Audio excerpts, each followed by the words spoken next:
Athens-Clarke County. Why do we need an Athens in Motion plan? A core strategic goal of ACC is to be able to move safely around Athens. And today, unfortunately, that is not the reality, especially for bicyclists and pedestrians. The Safety Action Plan noted that bicyclists and pedestrians make up only 2% of all crashes in Athens, but 22% of our fatalities and serious injuries. And so this is really an opportunity to put the Safety Action Plan into action.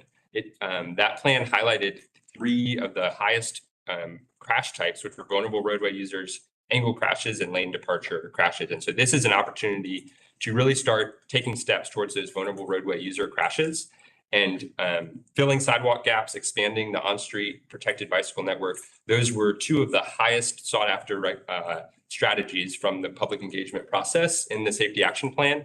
And those are strategies that are really taken to heart in the Athens in Motion Plan update. In addition to all the safety needs in this community, walking and biking also just makes our community a great place to live. Athens is a unique place where there are so many destinations that are a really short walk or bike ride away. And yet, if people don't feel safe walking and biking there, they have to rely on their car. And like Lauren said, for someone who doesn't have a car or is living with a financial burden, you can really feel trapped without access to a car, even when there's all these great destinations right nearby. And so ultimately, it comes down to everyone deserving to have transportation choices to where they want to get to go in Athens. I want to talk for a minute about what the Athens in Motion Plan is and what it's not. This might seem elementary, but I think it's really important to still be clear about this. This is not a plan just for people who bike. It's a plan for everyone, and it's an understanding that safe walking and bicycling infrastructure makes roadways safer for everyone, drivers included. This is also not a rigid roadway design manual. It's a resource for how to take best practices and apply those within the unique context of Athens-Clarke County. The plan is also not just one prescriptive list of a bunch of expensive projects that you have to just check off one at a time. This is really a framework for how to come up with creative implementation solutions and ultimately prioritize projects in Athens that are going to have the greatest impact towards our vision and goals. And finally, this plan will never be a replacement for critical thinking, engineering judgment, public engagement, all the work that you all continue to do. This is a vision for where ACC wants to be in the future, and it provides flexible tools for how to make that a reality. I want to highlight just the 2018 plan for a minute. This was the first bicycle and pedestrian plan for Athens-Clarke County, and it introduced this network approach of saying, hey, these are all the corridors across our community where we really want to focus our implementation efforts. And it also importantly established the Athens in Motion Commission, who have since been guiding the implementation of the plan. And so now, 8 years later, what does this update do? First, it celebrates the progress that we've made. There's a lot of awesome things that have been done, and we want to celebrate that and make note of that. This plan update also responds to the community's calls for safer transportation options and a more equitable transportation network. And finally, like Lauren mentioned, it expands the implementation tools so that we can have more opportunities for implementation and a greater return on investment. We want to highlight 3 aspects of the plan update process that we went through to get to the final plan document. Really close collaboration with Lauren and with the Athens in Motion Commission. Number 2, a comprehensive review of community engagement from the last 8 years, and then additional targeted engagement specifically on implementation. And then finally, updated data analysis that really focused specifically on safety and equity. So Athens in Motion Commission was a huge part of this whole planning process. And one of the highlights of our time with them was a 2-day workshop that we had last spring where we were able to meet with staff from ACC Gov, including transportation, public works, leisure services, and transit. We had a great time, maps all over all the tables. We went out on a walking tour, had kind of a charrette to think about some creative designs for different corridors, and really had that great collaboration throughout the planning process. Something that's a little bit unique about this plan update is that we didn't go out and do brand new community engagement. We understood that there had been a lot of big planning efforts in the last 6 years, and that people had already been responding to lots of surveys and coming out and sharing their input, and we didn't need to ask them the same questions all over again. And so we took all the surveys and all the community engagement response from all of these past planning efforts, a few of which are listed here, and brought in all that data and said, what can we learn about walking and biking from this information that people have already been telling us? And we saw that there was consistent support for safety improvements and for having real people-focused roadways, and also this strong desire for a transportation network that would be not just comfortable for a super intense cyclist, but for everyone of all ages and abilities. And then we also, last fall, we did go back out and do some more targeted community engagement, but rather than just asking all those generic questions, we really came to them with saying, hey, we heard you share that you want this infrastructure. We're working on it. Now help us prioritize. What do you want to do first? What are those specific projects? What are the types of projects that we should invest in first? And a key part of this was people saying that the separated bikeways on these high-speed, dangerous, high-volume roads, those should really be a priority for investment. And so it's really great to be able to go back out and say, hey, we're not asking you to do a brand new survey from scratch. We really want to hear, what do we do first? How do we get started? There was also updated data analysis that went into the plan update.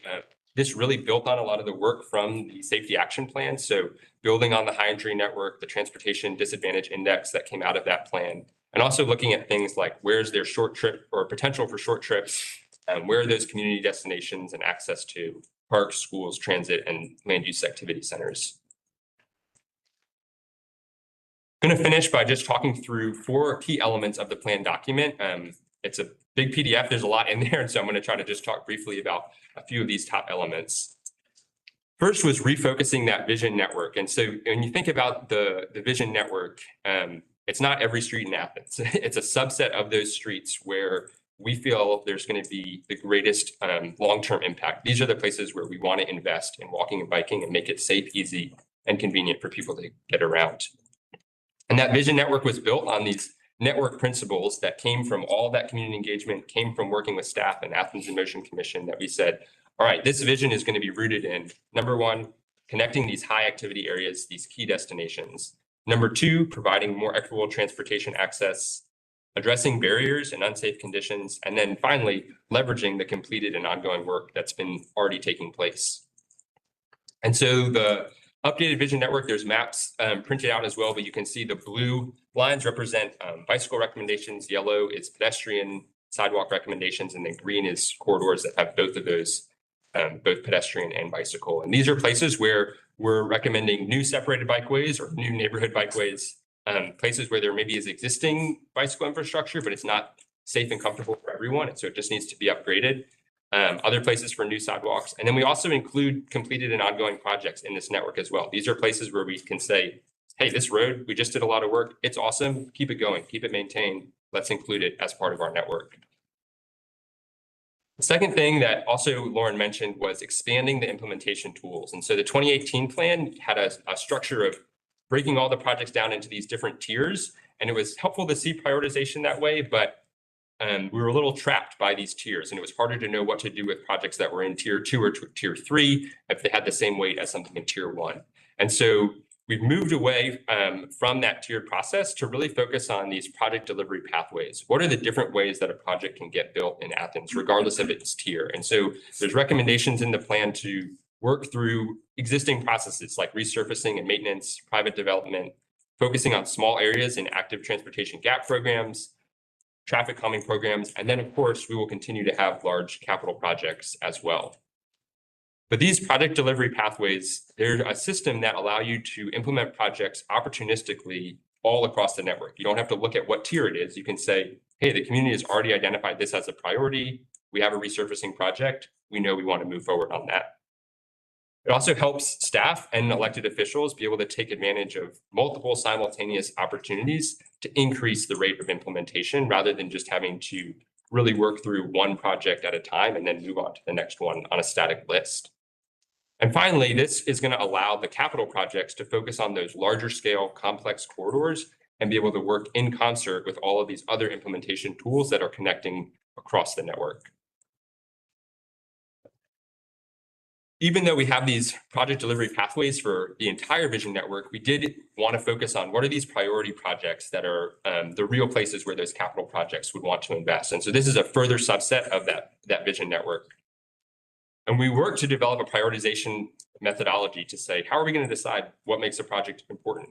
Is it just, you know, what someone says they think it should be? What's our process for that? And so the prioritization methodology in the plan, it establishes a transparent framework for being able to determine which capital projects will have the greatest impact towards the Athens in Motion vision and goals. It gives a clear rationale for why resources and staff time are going to one particular project rather than another. And ultimately, it gives you all a clear decision-making process that's data-driven, but still has flexibility. And because it's working within the vision network, there's never going to be a bad decision within that vision network.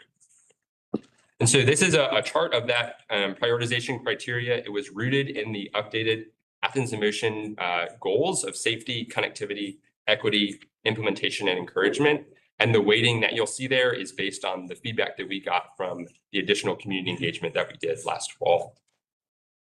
This is a map highlighting these priority capital projects, and they're broken out into the ones that are ACC and then also partnerships with GDOT roadways as well. And again, they're not in order. It's not just start at number one and move to number two, but these are big moves for Athens-Clarke County to move on while all those other projects on the network continue to move forward on these project delivery pathways. Finally, I just want to highlight, we also have restructured goals, strategies, and action items. These are all the things that aren't projects, but that support walking and biking in our community as well. Previously, they were kind of in just one big list in the 2018 plan. And so in this update, we've really tried to nest them all into the goal. So you can take the safety goal, you can see what are the key strategies and key initiatives and action items and supporting goals within each of those, and have a time frame for each of those, and also see how they support other goals as well. So that is a very quick overview of the Athens in Motion plan. Our next step is really a request that you all would lead and have this accepted at the September voting meeting, and ultimately continue your support of a safe, accessible transportation network in Athens. So thank you for the time to present, and we and staff here are here to answer any questions. Thanks, Henry. Any questions for Henry or Lauren or Steve? Yeah, I do. Yeah. Okay, so thank y'all for putting this together. Just my concern is, 4 years ago, I came on this commission, told to get Prince Avenue like it's still not ready. And that's one of my aims. We do these projects, we sit on them, we vote on them, and they're not done yet. So I think one of the things we need to concentrate on projects that we have supported, but we need to get those completed. And that needs to be, to me, that should be priority one. Get those projects completed first, then move forward about what's next for the overall next 5, 10, 15 years. So I think that should be a priority. So it's project delivery framework. I mean, that's really kind of for the department and manager. One thing I'd say, I completely agree. Some of these big projects have taken way longer than we ever. I mean, think about how many of them were identified in 2018 and how many are still on the shelf or still in.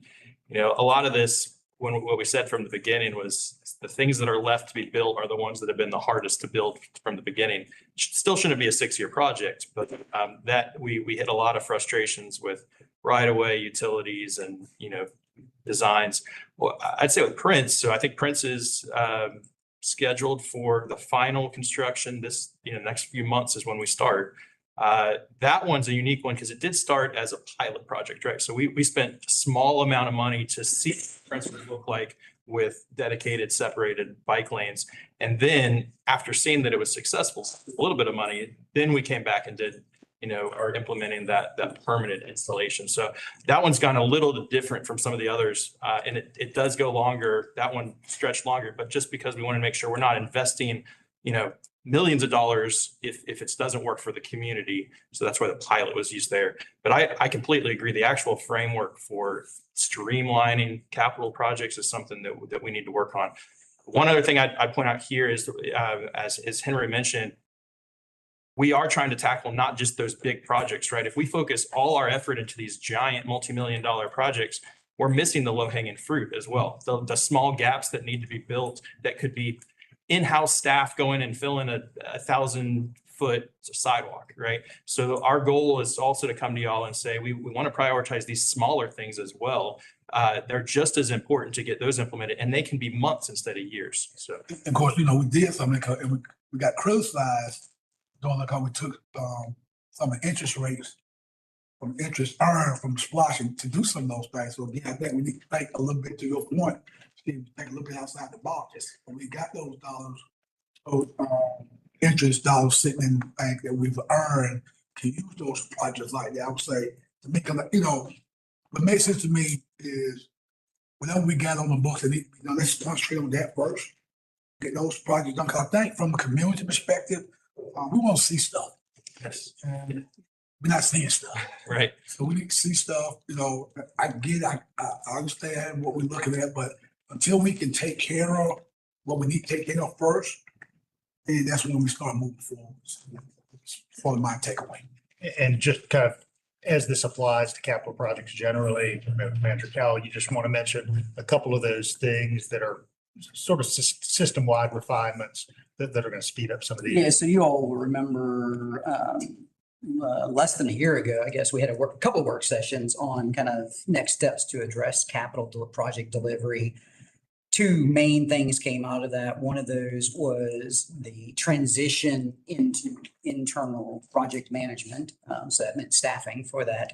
And the other was kind of a revamped process. And we kind of walked through the outline of that process. So with the budget that was approved that we're just now implementing, you authorized a number of positions that would move us in that direction. County engineer, a couple project managers, and internally some changes in the staff. So those are work. So the staffing part is working its way through.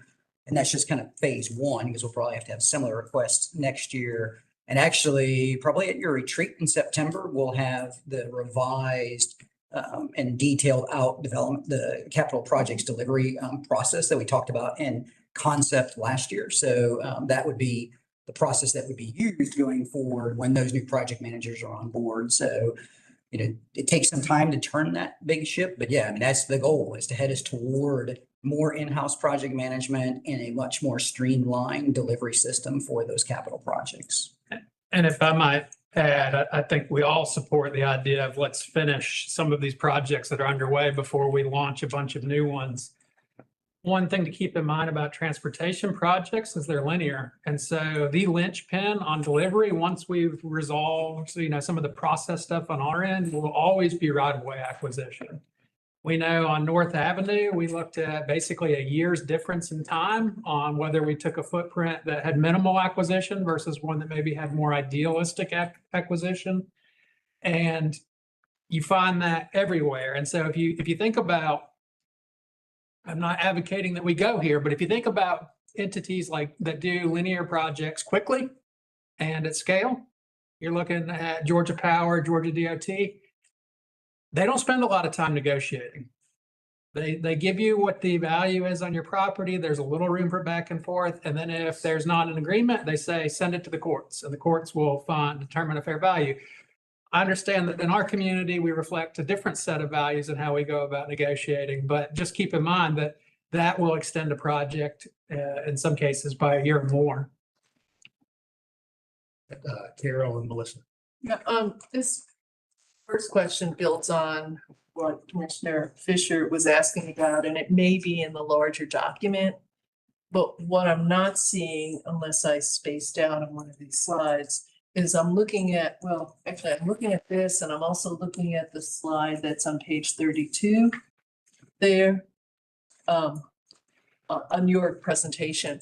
And I think what's missing here is just in terms of the visual and communication, like Timothy Road, Macon Highway, the Old Jefferson Road, the Vincent Drive Newton Bridge. There's nothing in these that show the projects that are actually already in progress. So of course, you know, Commissioner Fisher is going to look at this and he's going to go, well, what about these other projects, you know, that are on there? And I think that has to be, there needs to be a visual that shows us the ones that are in progress, and perhaps also with some kind of like recognition, whether or not it is fully funded, partially funded, whatever else, because we're looking at these new projects and going, well, what about all these other projects? And I know that it's in there in your landscape of this, but it's not showing here.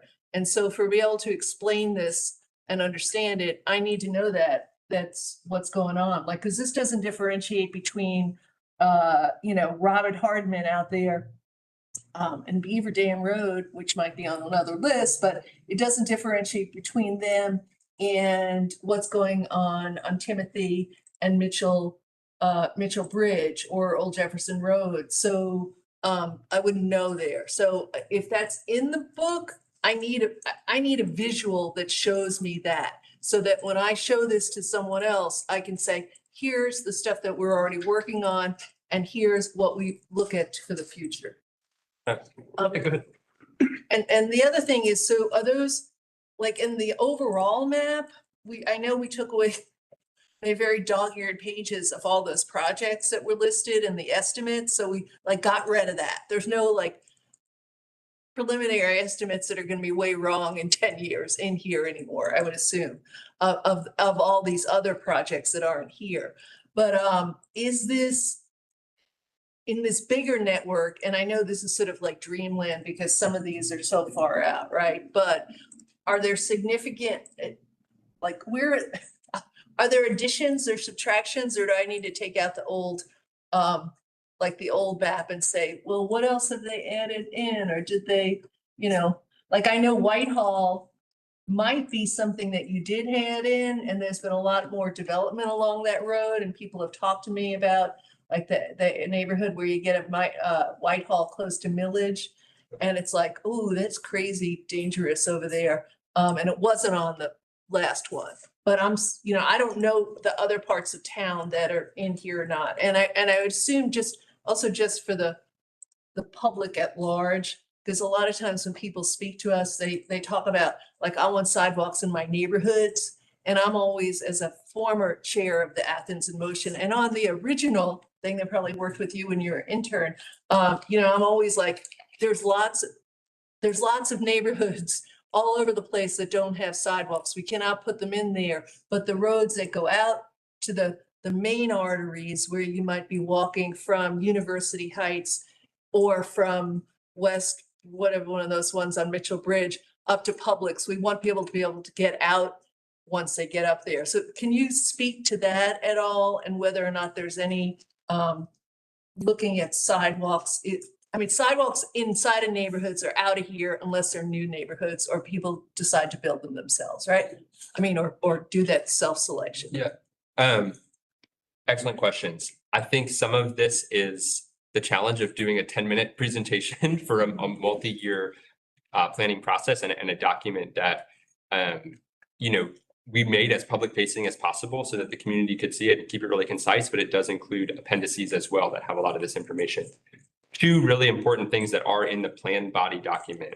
One is a 2-page that highlights all of the projects that have been completed or are in process. And there's icons that say, is it funded? Is it partially funded? Is it in concept? Is it in construction? Is it completed? And we're also able to give that data back to staff. So even more detail that they can pull up in GIS and see exactly of, hey, this project is in the vision network. Oh, it was already funded. Oh, it was in the 2018 plan.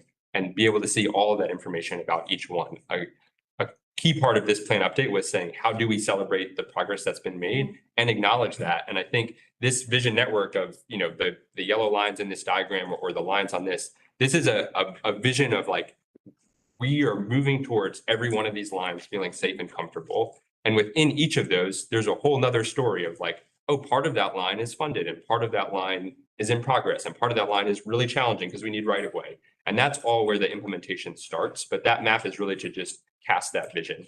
So I think that spread in the plan is really powerful to say there's so much that's already going on. And these are great places to start. Let's finish these projects. Let's get them across the finish line as we continue to work in these other areas. Another key part that's in an appendix in the plan is also a detailed list of what's changed from the 2018 network. So we list out, hey, this is a corridor that was added. This is a corridor that was removed. And we try to tie that back to those core principles of, hey, we're trying to connect to destinations. We're focusing on safety. We're looking at the high injury network that might have led to a new street being added or another street going away. And I think that the sidewalk lines are a key part of that. We wanted to make sure that where we're recommending sidewalks, it's places that can get people to transit, get people to a park, to a school, and that, maybe they can get out of their neighborhood and now be able to get to the rest of the multimodal network and get where they want to go. Thank you. But, and if there is a visual that shows, like, I am adding two more colors in here, like the ones that are completed and then another one that's in progress. And then I can go look to all the other things that are, you know, I guess that's, you know, some version of that. Yeah, That would be a- There is a map that has the colors of completed and Or even in progress, because I realize that the completed also, I mean, there's a lot of sidewalks that are out there that have been there for 25, 50 years. So it gets a little confusing, but you see where I'm getting towards. Yeah. I've got a few thoughts. So I'm interested in leveraging private and institutional development to help push some of these projects along. Yeah. We have this big Doherty Street project going on. It was a project that had to go through some pretty rigorous, analysis from us, and we had a lot of asks in that project, and we're getting, a really nice wide shared use sidewalk all around it. But that's just gonna be a little chunk on this corridor, which this Doherty Street corridor is on here. We're gonna be redeveloping this property, and I would hope that we're gonna get that same wide path here. There's a parking deck a block away that's likely gonna get developed, and hopefully we'll get that. So I'm interested in those kind of projects, maybe readdressing our zoning code to kind of trigger developers to be compelled or even forced to build that wider infrastructure for a someday connected corridor. And not just private developers, but working with our institutional partners. The hospital, we had a really huge hospital redevelopment a few years ago.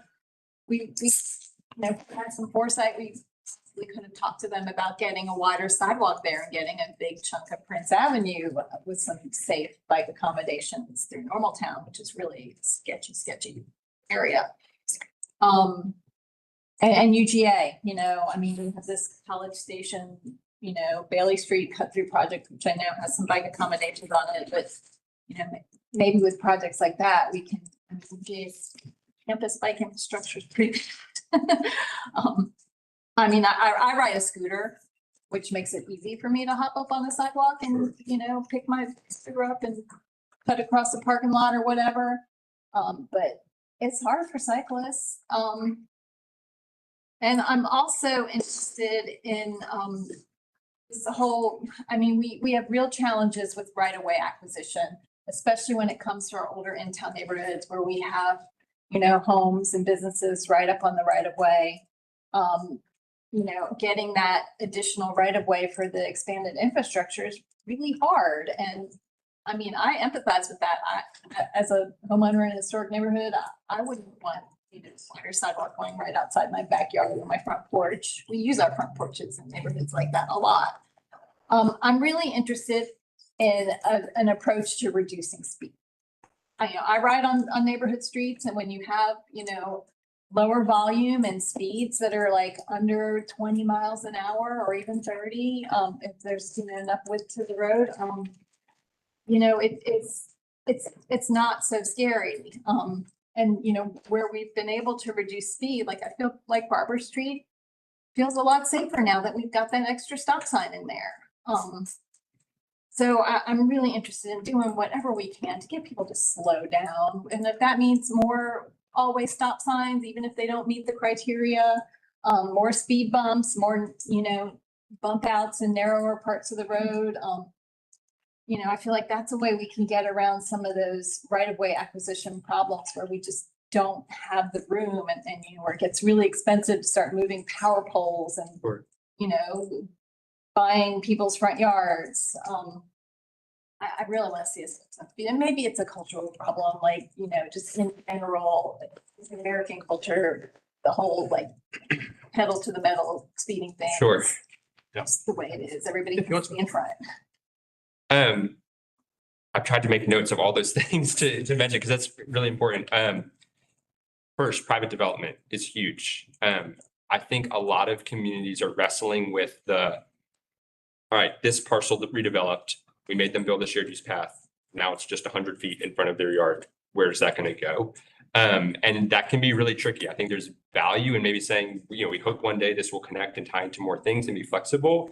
That's certainly an option. I think something else we're seeing communities do successfully is like fee in lieu programs. So saying, hey, you don't have to build that shared use path in front. You can put money into a transportation fee bucket, and that can go finish prints. That can go do something else and tie into a greater network. And because it's still connecting to the network that's in front of their property, it still has that nexus to their property as part of that. So I think there's opportunities to look for more creative ways to have a developer use that money or kind of leverage something else, even if they're not building that section right in there. I think the right of way discussion, obviously that can be very challenging. In our work, as much as possible, we try to start at the curb and look in and say, that's already right of way that you all own. You're maintaining the asphalt. You're already taking care of that. What can we do within that space? If a goal is to reduce speeds, we know that narrower lanes, less lanes is going to lead to slower speeds. It's shorter crossing distances for pedestrians. And so Prince is an incredible example where you're able to add separated bike lanes, didn't have to purchase any right of way to do that. And you're able to actually have, fewer lanes, the crossings are shorter, people are driving not as quickly. And so I think there will be places where big capital projects may need new right of way and there's processes for that. But I think there are real opportunities to work within the curbs that you all already have and look for ways to take that extra asphalt on the edge, look for asphalt in the middle. Can you add a median refuge? Can you narrow the lanes? And kind of solve two problems at once of slowing speeds, adding infrastructure, and not having to purchase right of way. The only thing I'd add to that is, so yes, reducing speed. I mean, as kind of mentioned in here, this is going hand in hand with our new safety action plan, right? And one of the biggest things in that safety action plan is finding multiple tools to reduce speeds. Depending on the type of roadway and availability of funding, there's a lot of strategies out there. So, and I agree that's one of our biggest goals: reduce speeds to safe speeds in Athens. As far as the private development, I do think it's going to take a bigger conversation, right? At really political level, and to talk about what are the different strategies you have, because you're right, some of it's going to be ordinance changes, language on what must be done, and others are going to be how do we get more of our private partners to voluntarily come to the table and make agreements on this type of stuff. So there's a lot of ways to reach that. You mentioned fee in lieu, impact fees. There's different things that we can be talking about, but it needs to be at a higher level as well. I mean, I posit that, we take a look at this map and identify, these corridors where bikeway and pedestrian bikeways are recommended. And, alter our planning code to, require that infrastructure when those properties are redeveloped, and then we can fill in the gaps with public funds. We have a big project working its way through on Broad Street. Right now, the setbacks on Broad Street are puny. Yep. And there's not a whole lot of, roadway right away either. We're getting buildings right up on the sidewalks, and there's no room for bike infrastructure. I'll say that in the policy portion of the plan, when you dive into that big plan, if you get to the policy portion, it does speak to a lot of those different strategies on how to get those partnerships moving. And we've spoken for 15 years or something like that about potentially having impact fees that would allow some more contribution that may get us sort of a greater whole than just kind of 100 disconnected feet at a time. I encourage the body to have that future conversation. Definitely. Thank you. Henry and Stephen, thank you for the presentation. I wanted to talk about the priority projects, and there's one project that I wish was on here that's not, and it's super obvious. It's Tallahassee Road, right in front of the middle school. That school has been there since 1995, before the neighborhood, and it's the only school that I could find in a 4-hour. I devoted 4 hours of time 2 weeks ago before school started on the Wednesday. On the Tuesday, I drove around to 7 schools and elementary, middle, and 1 high school. And I saw everything that you're supposed to see in front of a school, which are sidewalks, which are crosswalks, which are beacon lights. And I also see the speed limit at a reduced limit at 25. On Tallahassee Road, there are 4 let's say there are over 1,000 homes, 5 subdivisions that have all asked multiple times, over and over and over, for sidewalks, just so their children can get to the middle school. And the rub with this one is the neighborhoods do not meet the threshold for the school district to provide transportation. So they're shorter than 1.5 miles distance. So they have to find their own. I've spoken to many parents who have to, one parent has to usually wait until school starts to take their child across the street or drive them up the street and across the street. Another thing I noticed is that the corridor has, there is a beacon light, but the speed limit is 40 miles per hour.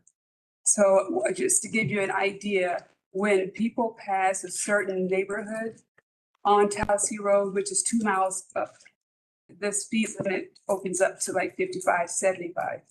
People are driving that fast. So, and there's no warning. There isn't a shoulder on either side for a police officer to just sit if they wanted to monitor speed. That's not your concern. But I just wanted to share all of these things because I'm just shocked. It's not on a priority list as the only school that doesn't have minimum. And I looked at the 2018 AIM plan and it was on. So I'm curious what happened. Can I? Yeah. So one thing that's helpful is that I think in the 2018 plan, they were ranked in these orders of tiers. And something that was like, hey, this is a tier 3. Why isn't it a tier 1? Like, I wish it was moved up. These are the list of kind of the larger priority capital projects. But the best thing about this plan is that we're not saying that's what you're limited to. And so rather than just kind of saying, hey, we have a list of capital projects, and if you're not on the list, sorry, we now have these project delivery pathways where we're able to say, hey, we have a sidewalk gap program. This is a critical sidewalk gap that needs to be closed. This should be our #1 priority for our sidewalk gap program.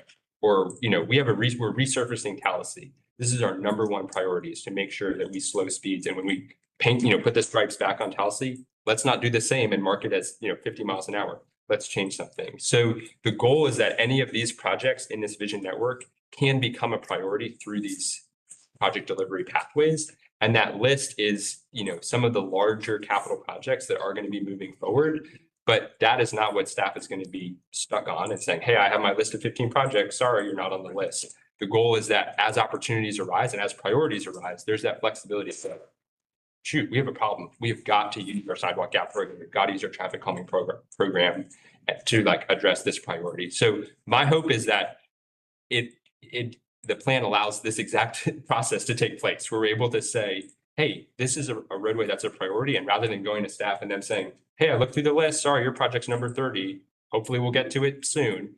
I don't know what number Tallahassee was in the 80. Yeah. It was over 30 years ago. Exactly. No, in 18, not 30 years. Right. So how long is it going to take to get to number 80 versus having these multiple pathways to be able to say, we know this is an issue. What are opportunities? Maybe it's not a capital project. Maybe it's resurfacing. Maybe it's traffic calming. So my hope is that this exact conversation can be happening all the time, that as priorities shift, as needs arise, we can look at these and not be confined to saying, hey, we have capital projects. That's what we do. We move down the list and that's all we have. And I'll just say specific to Tallahassee, but it's definitely on, you can see it's in green there, lit up as a pedestrian bikeway recommendation, but it's not on that list of those top 15. And Henry's point, that doesn't mean that it can't get addressed just as soon. In fact, we have safe routes to school money that could potentially go towards something like that. I know that one of the biggest things is it's not just the sidewalk, it's the crossing across Tallahassee that needs to be focused. So we've been looking at that as well. Thank you. I appreciate that. Yeah. I can share that with the homeowners. Particular to that corridor, there's about $4 billion unspent dollars of Tallahassee road frontage trail funds. Right. And of course, back in ancient history and pre-pandemic times, we thought $4 million was going to get us like everything in the moon. And probably now will get us a mile. But I think when y'all look at that project and that program, what you may want to ask is, hey, can we start at the school site? Rather than say starting way down at Van Burton Park, Right. Just so that kids can get to the neighborhoods. I mean, I'm, one of those parents who had a child who lived within the zone where we didn't get a bus, but we had sidewalks the whole way. So Right, it made a real difference. Thank you. Is it $4 million? Yeah, it was part of SPOS 2020 and one that was very near the very end of that tiering. So I think the first money unlocks in FY 28 for that, but it's time to start talking about FY 28. Thank you. Appreciate it. Can we get paper copies, or at least those of us who want, hard copies of this? Our goal was so when you vote on this in the next cycle, we were going to ask to see how many paper copies we should print as well. So it sounds like that's something you want. Yeah, I mean, it's fine. The full plan was attached. I don't know if it was the. It was in the recent- last update. Was in the last update, the digital version of it, in there, and we can make printed copies if you wish. So, If someone wants it, yeah, gotta get it I think it'd be easier that way. If you want it, let us know rather than us printing a for the list. review, But just let your office and we'll print whatever number you You'll let- tell us. Yeah, let us know and then print Yeah. the desired numbers. I'd like one. Henry, Lauren, Stephen, thank you all. I appreciate it. Thanks. Thank you.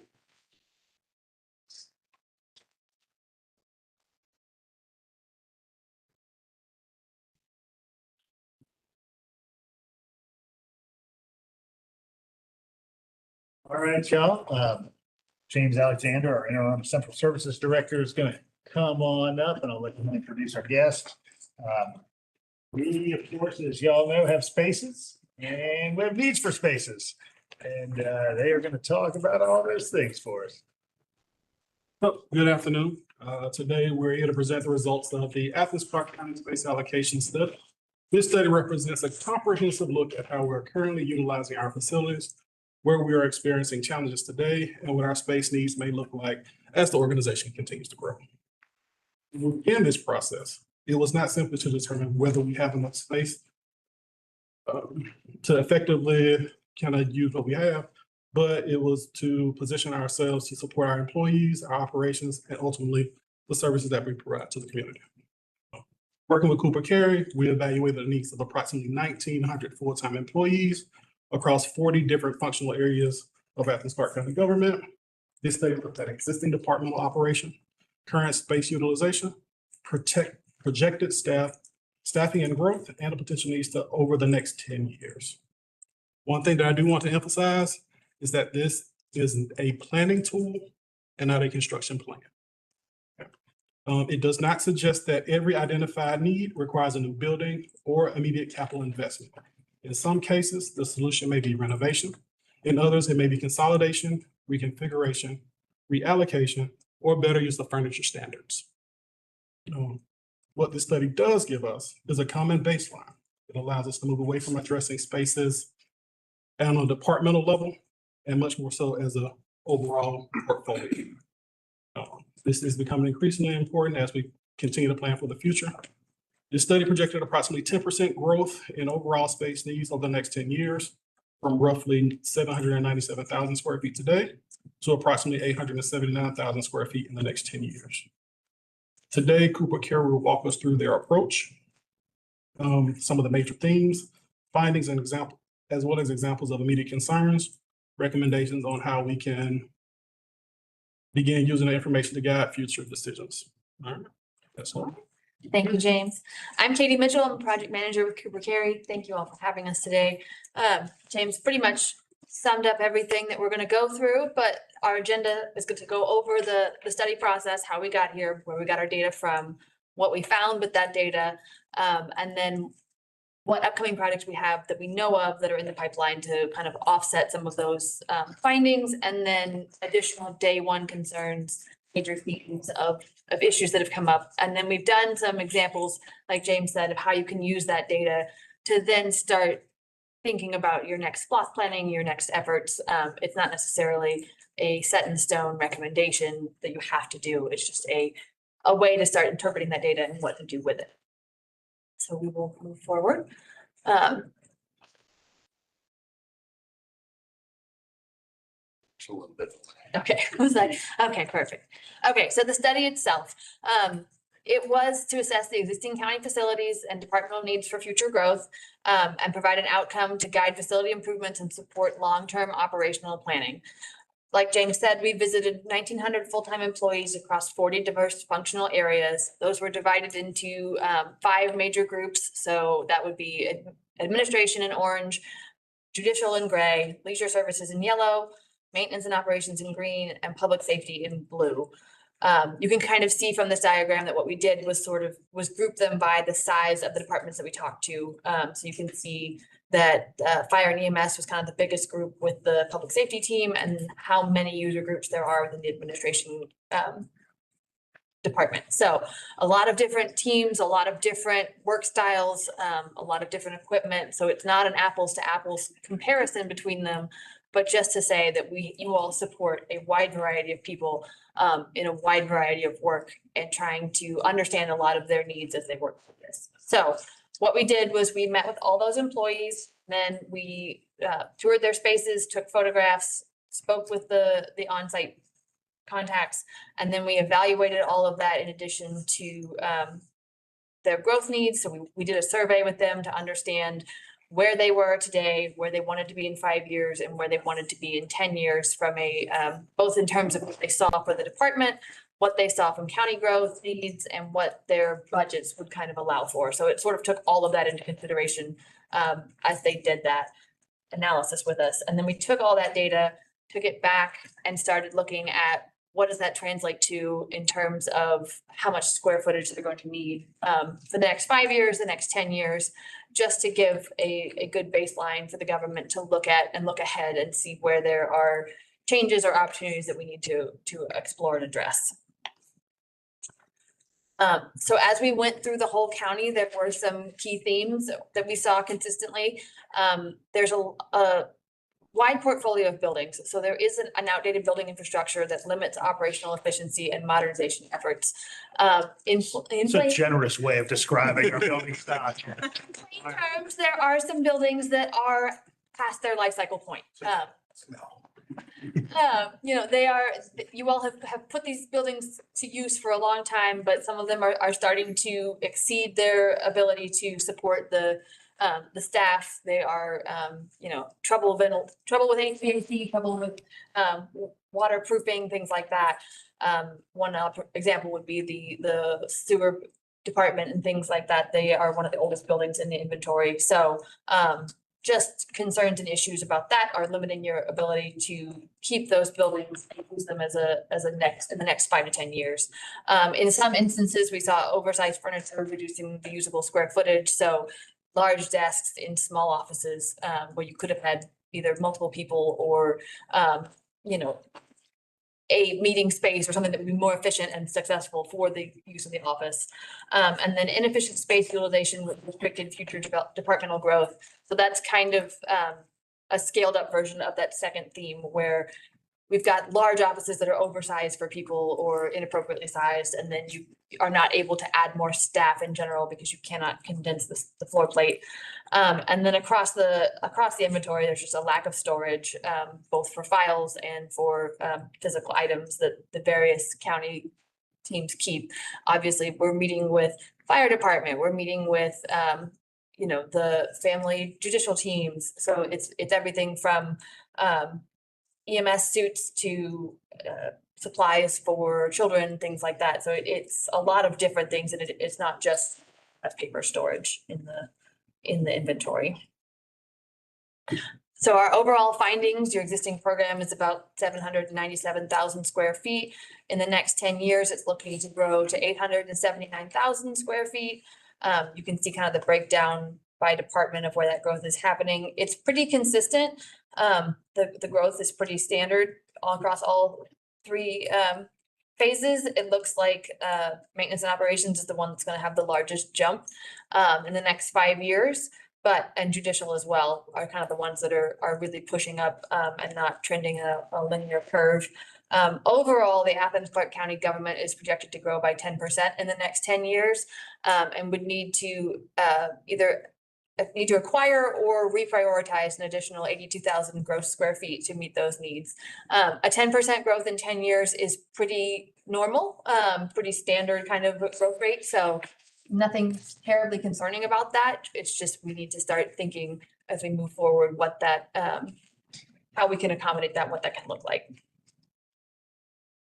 We do know that there are some upcoming projects on the boards right now that are going to help with some of our immediate pinch points. That includes Olympic Way, which is the transportation and public works facilities that will help with some of that. The Middle Oconee Water Reclamation Facility Operations Building, the new Judicial Center at Dougherty, and then the cost of space plans are being finalized as well. So our analysis did not take into account these projects because they are still in the works. We looked at existing conditions and the growth they were planning for only. We did not try to plan for future projects and take that into consideration. So as these teams shift and move into new spaces, there will be space that opens up opportunities for users to shift within the county, which may not require new building or additional purchasing as you work through things.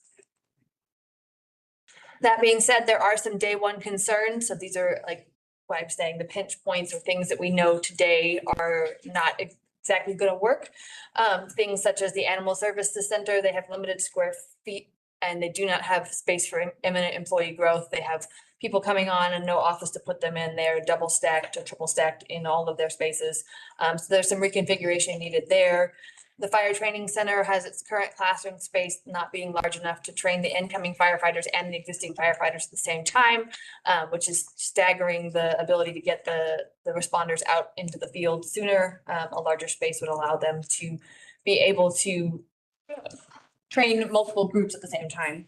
Sustainability has multiple personnel in every office and they are not near their adjacent departments, such as landscape.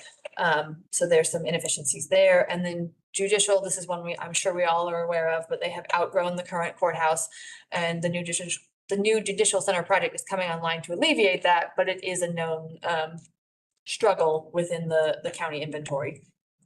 And then fleet management, the current garage space is undersized for the quantity and size of vehicles that need maintenance and cannot expand. So there needs to be thought about that as your county continues to grow. And in general, we found that vehicular equipment is outpacing facility sizes at Pound Street, fleet management, and traffic engineering. So there's a lot of things when we talk about the buildings that you all need that are not just part of the square footage, but there are some equipment and things that you'll have to think about as you work through your planning for the next couple of years to accommodate everything going on. And so then these are some examples of ways you can use that data and sort of look at some of those major themes. So one of the things we talked about was that maintenance and operations is looking to be the largest department, one of the largest departments to grow in the next couple of years. So looking at their current location at 2555 Lexington Road, that building, if you're not familiar, holds landscape, it holds facilities management, as well as the administration team for the Board of Elections. So it's largely storage space for Board of Elections, and they do still have the downtown space as well. So there have been, in our interviews with them, there have been conversations where Board of Elections would like to be consolidated, landscape would like to grow, facilities needs to grow, they all need more storage. So this building is not really meeting their needs for all three user groups. We're finding there's about a 6% deficit to support all three departments in this actual building today, and then for their actual growth as well. In addition, there's concerns about parking, about equipment storage, the overlap of the public and the parking is also an issue because Board of Elections brings people in. So one way to look at this data where we're seeing that there's a 2,000 or 3,000 square foot difference needed for those teams is to look at adjacent available space. So we do know that the county owns the adjacent 39 acres to 2555 Lexington. At the back of that site is the auction barn. So there's an opportunity there because that site is already semi-prepared for a facility to provide a new building that would consolidate facilities and landscape, let it be a space for maintenance and operations, while the 2555 Lexington space becomes more of the Board of Elections, allows them to consolidate, gives them space to train their volunteers, and takes all of their operations to one space. So you can kind of see from a 10-year standpoint what those programs could look like for those two buildings to do a lot of that growth. And it would still leave about 5,300 gross square feet available in the building. So that's opportunity for other tenants, other adjacencies that come up to help infill at 2555 Lexington. And another example from our other large user group is public safety. We touched on this briefly, but public safety is another one that has a lot of equipment, a lot of people, a lot of needs. So East Patrol is the headquarters space for the police department, and it continues to grow in direct proportion to the county population growth for public safety. The training team, which is under administration, has given up space in the building for an emergency management response module and therefore lacks the dedicated space to do hands-on training with the officers. There is about a 7,700 gross square foot deficit to support both the administration team and the general East Patrol officers that are in the building. So one opportunity that we're looking at is to look at the 35 acres at Candler Road where the current outdoor shooting range is for a new training facility. This would give dedicated space for hands-on training with the officers. It would give dedicated space for storage opportunities for specialized vehicles that are currently being housed at other departmental offices that are currently being housed in unconditioned space that would benefit from dedicated secured storage for the police department. And then the vacated space at East Patrol could allow for the 911 team to expand. It would allow for communications to shift and create some opportunities for the other evidence team to expand as well. And still be at East Patrol. So with that, those are just some examples of ways you can use this data to kind of understand where your opportunities may lie. With that, our next steps would then be that you all accept the proposed study. This will include an amendment of the quasi departments that will be published at a later date. And then as well, next steps are the continuation of the judicial center design and development, and then to start planning for 2028. Happy to answer any questions you all have. Any questions, Melissa? Yeah, you mentioned animal services and the fire department training in need of more space. Those have quite a bit of land around them. Could we bring in those temporary trailers to take care of some of those needs fairly immediately? Just don't have any problem dragging those things in. But what? In a pinch, you might. So for animal services, we have standards that are set by the state for animal housing, which is one of our major pinch points. So while we might be able to shift some staff into an offsite trailer, we wouldn't relieve any of the animal crowding, which is also persistent there. Now, there is a SPLOST project with some very light funding that'll be used. And so we're currently working with that director and capital projects to figure out kind of what that funding is the best first step. I'll go ahead and tell you, it would certainly be one of our recommendations that in SPLOST 28, that y'all take a pretty big swing at animal services because we're kind of operating out of a prior generation standard. For training, I would suggest probably not. So if you think about the kind of fire training that's happening, a lot of it is hands-on, actual burning, extracting from vehicles, things like that. So my understanding is classroom space is needed, but could also be replicated somewhat in the stations themselves. But they have a need to be able to get people actively, physically training at the same time. And so right now they're just having to kind of take a different cadence between focusing on existing staff versus the new cohorts of recruits coming in. And so I don't believe that a portable would address that. I'm also curious, the East Athens station over near Nellie B. How is that being utilized? There is a community, a police outreach, community outreach building. Is the space being utilized in there?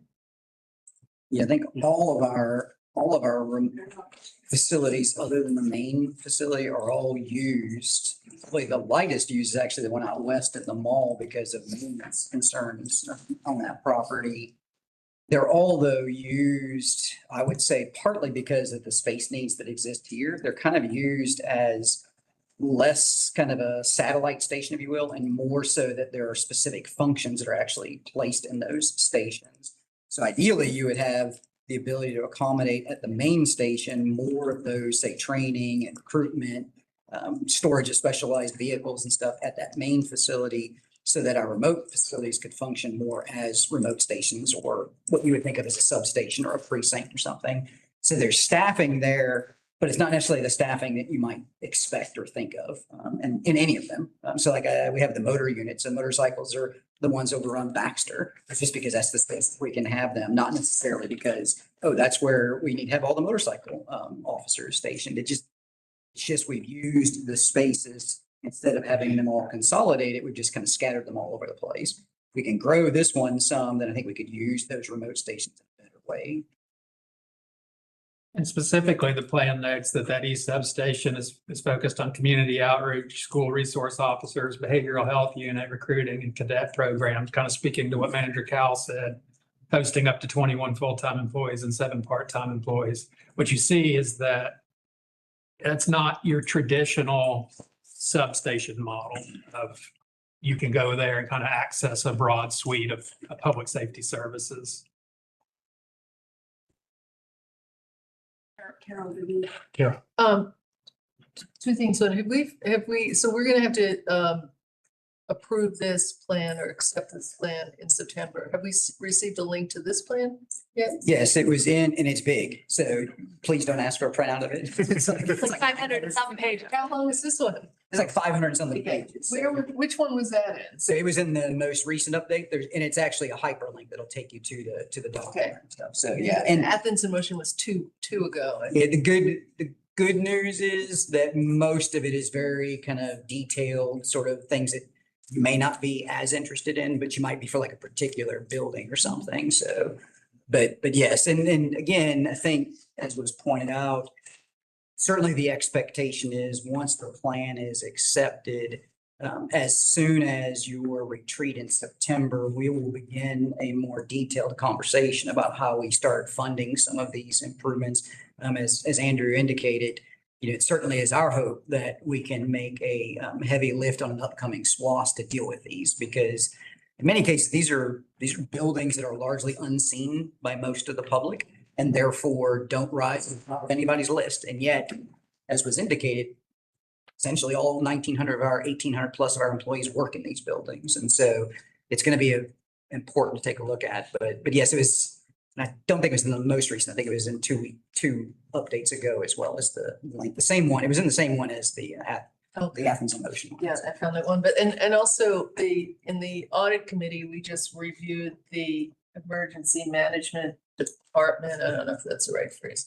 Audit, which will be coming to the main commission, to the rest of the commission, I think for September as well. But there were points made in that about space and making sure that we're, comparable, have what we need and what, again, in that area. And I don't know if you have any thoughts on how those observations, were they incorporated in here, reflected, or is that something else in addition?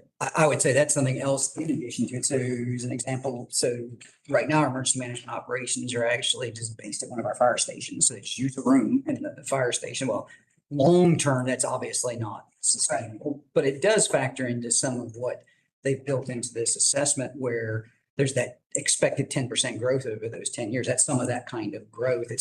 The growth is not just going to come because we have more streets, so therefore we need another person on maintenance, or we have more greenways, we need somebody else on parks. It'll certainly be some of that, but it also will be some of these just new things that arise, like the fact that emergency management in a community of this size needs to be more than a single person operating out of a spare room at a fire station. Yeah, and I was concerned about that from the audit, just that this is one of those things where there's community expectations that hopefully we'll never have to use, but they still need to be addressed in readiness to deal with emergency situations. And, that requires staffing and space and equipment. So I want us to make sure that we're we're considering that it's, that's just like EMS is something like you don't want to you want to know it's there and it's everything you think. The emergency stuff is similar to that. Oh, Katie, James, thank you so much. I appreciate the presentation. I hear the prompts that you hope will consider this for a SPOS. I hear you. However, I struggle with some of the projects that have employees that work from home irregularly. Like they work in the office a few days a week and at home a few days a week.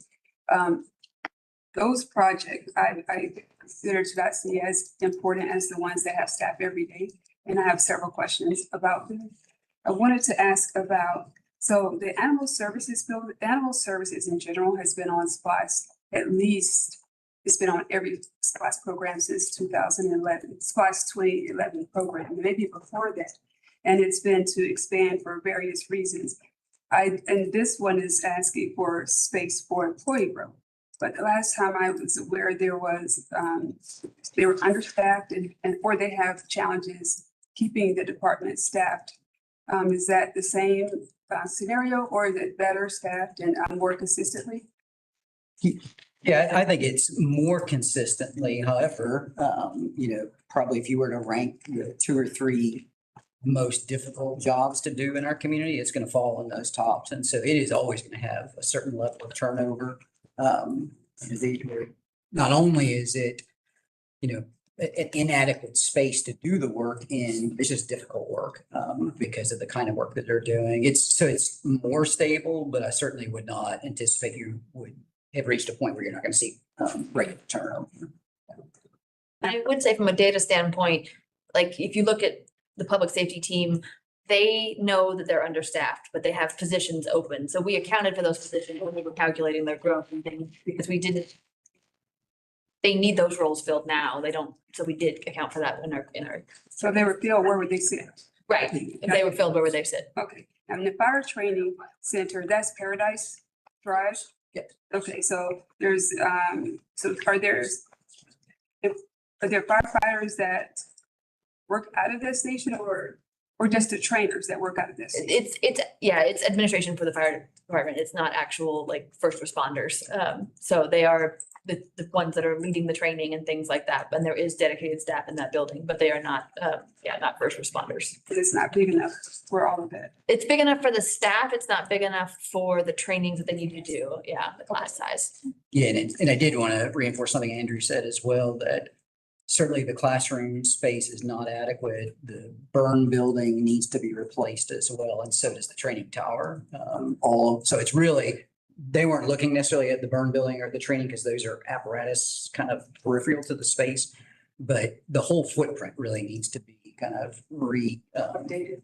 Yeah, Gotcha. it's pretty bad. I mean, it's one of the older facilities, and one of the most used. Now, fleet management, it says its current garage is undersized. And I used to know that the training was so great that the employees would work a few years and leave. And so there was always this perpetual staffing issue. Is it better? We've gotten better. Okay. We are still struggling with our heavy equipment. Because of the size of the equipment, plus we're going to need to implement updated equipment as we continue, as these electric vehicles roll off of their warranty. We're going to have to be able to bring in equipment to make sure that we can service those vehicles in-house as well. Yeah, I think For additional equipment too. Yeah, and I think I'd want to reinforce the undersize is in some cases literally physically undersized, like it isn't big enough to accommodate equipment that we have.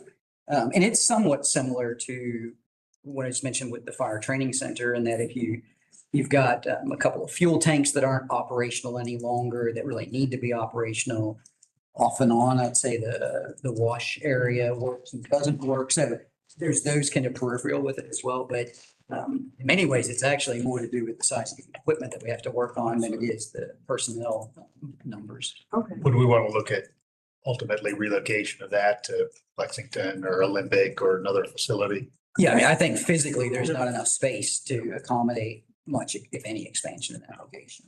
You do think it is? No, I think. No. I agree. I think it's a small location. The next page for Lexington Road, the facilities management landscape. So this is just a line item question. So the landscape, I noted that the comment was they would like to grow. And I was curious if it was personnel or equipment, because I thought I saw a line item when we approved the FY 27 budget for approximately $100,000 for contract mowers. So that's staff, that's not staff. So I was curious if it's a growth in equipment, or are you trying to bring a staff in-house and not contractors? No, this is primarily equipment and staff. One of the things that we want to kind of grow is our forestry, Okay. our urban forestry division. Yeah, sure. So we want to add staff there as well. And again, the parking space, because they're sharing that space, parking spaces are limited. We have vehicles that we need to bring in, but there's no place for them to park, especially when elections is having trainings for their people as well. So we have to tell staff to kind of, y'all park on the back of the hill to give them some space. And James, if I remember correctly, facilities and landscape both have staff that don't report to that building because there's no space for them. So they have to report to satellite locations.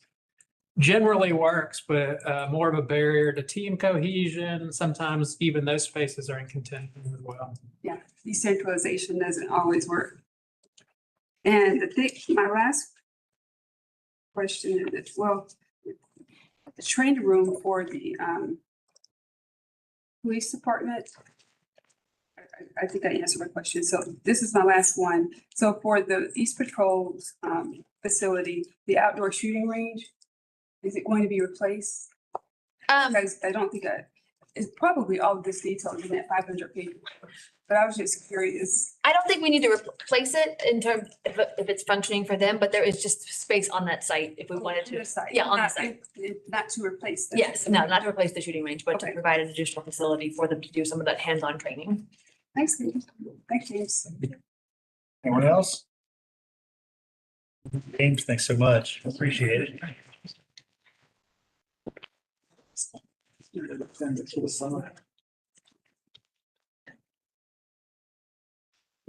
Hold on.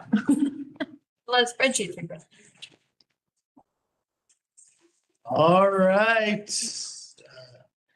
Exciting topic, great persistent interest, litter and illegal dumping. So we've got Stacy and Suki serving solid waste. So I'll turn it over all of it. I'm gonna have staff today speak on what they know best with two staff members. You know Stacy, but this is Tony Huff. He's behind the scenes. He's one of our part-time staffers, and he's in charge of the illegal dumping cameras. So we're here today. Stacy's gonna catch you up on a national survey report that was just done, talking about litter in general in the United States. And then we're gonna dig down a little bit deeper locally to talk about how KCCB collaborates with other departments and then outside agencies to help keep Athens clean. So I'm gonna turn it over to Stacy and Tony. Well, thank you for having us. We always appreciate the opportunity to talk trash and share our work in the community. So today we have lots of things we could talk about when it comes to trash and litter and illegal dumping, but today we are going to focus a bit on the illegal dumping prevention and surveillance camera program. Okay, but before we kind of dig deep, like Suki mentioned, I do want to share with you a survey that just came out. It is a nationwide survey through our national affiliate, that's Keep America Beautiful. So it's a 2026 litter study. And I believe it got sent to you, but I wanted to just share some of the takeaways because it is sort of interesting and applicable to what's happening in our community. So first of all, good news, there's been a 22% reduction in roadside litter nationwide. There's also been a 45% reduction in waterway litter. You see the 62% reduction in cigarette litter. Don't get too excited because cigarette litter is still the most littered item in the world. And the reason that you see that high reduction really is because of what is now a different issue for our solid waste department, which is vapes and e-cigarettes. And so what this study did not necessarily address is the increase in that type of litter, it being a new type of litter that is kind of taken away from the cigarette litter. So don't get too excited. But what we have seen is some increases. The first is a 36% increase in tire litter. And we are going to talk more about that. And then a 50% increase in cardboard litter. The habits of our society now, it's a lot of online purchasing, and so you can understand where that comes from. But if you would like to dive deeper into that study, you've received a link and you can go right to keepamericabeautiful.org. It's very interesting. Okay, so then let's just take it from the national level. We're going to come down to the local level. So in Athens-Clarke County, each year we do what's called a litter index survey. It's a visual assessment of our community based off of our commission districts. And so just to get you in the mindset of thinking about trash and litter, we wanted to just share a few things. We did complete our study this past year. You can see in 2026, those numbers, what they represent, the 1 through 4, 1 being the cleanest districts and 4 being the dirtiest. And so these litter indexes are done by commissioners, board members, staff, and volunteers. And we select those sites randomly throughout the community. So this year we did select 30 sites. So you can see overall our community gets a 2.6 average in relation to the scale from 1 to 4. So we're sort of right there in the middle.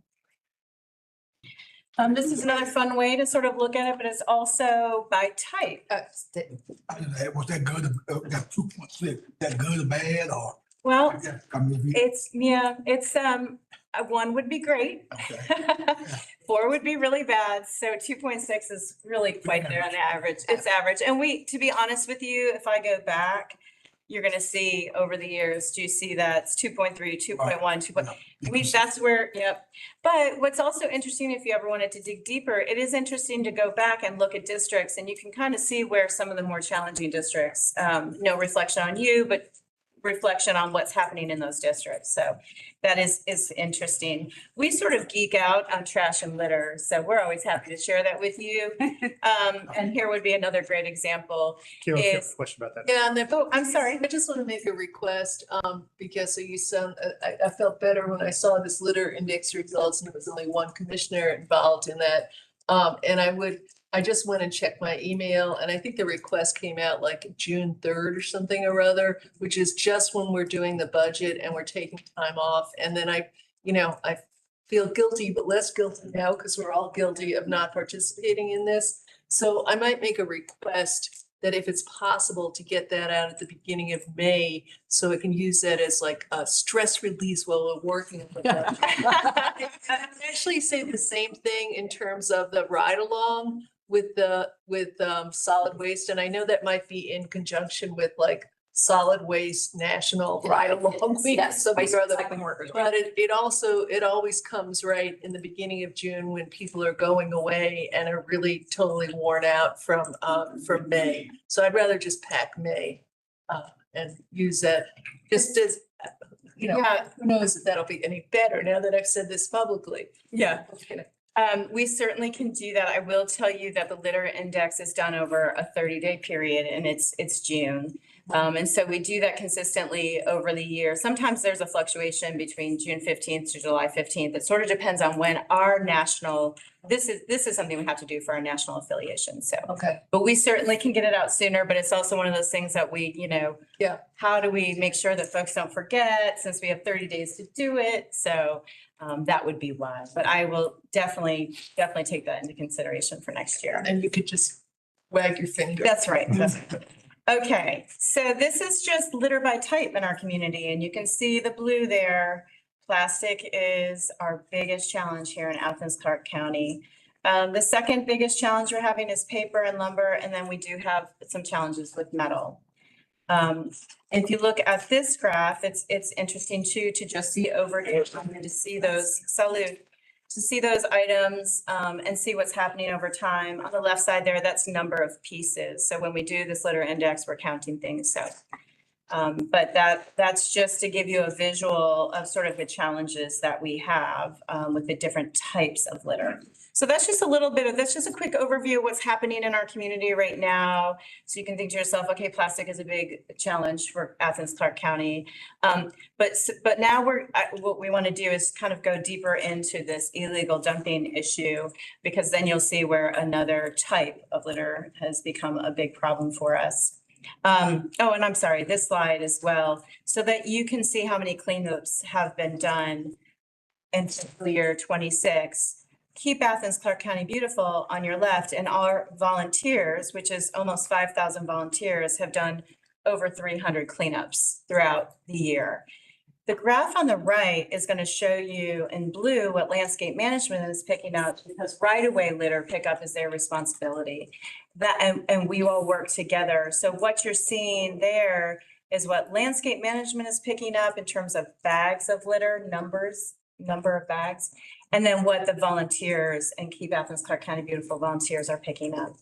So it's just, and this is what's so wonderful about our collaboration with several different departments, is that we take this data in and can offer this information. So, Do you know if that comes up a lot at a meeting I was at yesterday? There was a lot of discussion of litter, local, but I see that the 2026 number for landscape is down. Is there any reason behind that? I mean, do we know if that's because there's fewer staff, right? We're low on staff or anything?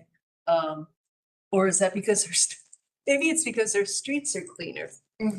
yeah, you know, You don't know anything of I that. don't, We write that down and dig I know we deeper. can ask, James is gone, but we certainly can ask. You know, they only clean up the right of way. So the second that litter or bags of litter go outside of the right of way, that's not what they're cleaning up. So, Oh, no, but there's just between 2023 and 2026, it's quite a start. oh, right, I see what you're saying, yeah. You, like, the volunteers are all about, like, it's about equal, right? Yeah, yeah. No, we can certainly find out, so. And some of that too, maybe, we're working on, which Stacy doesn't know, that we're trying to compile the information about illegal dumping of bulky items. And our bulky waste went into effect last year. And so we're going to see how that has improved landscape management's ability to do other things and not have to pick up some of the bulky items, since we're out there picking them up. So stay tuned about those numbers. So hope that number will go down significantly. Or that So could be hope- some of yeah. the reasoning. Right.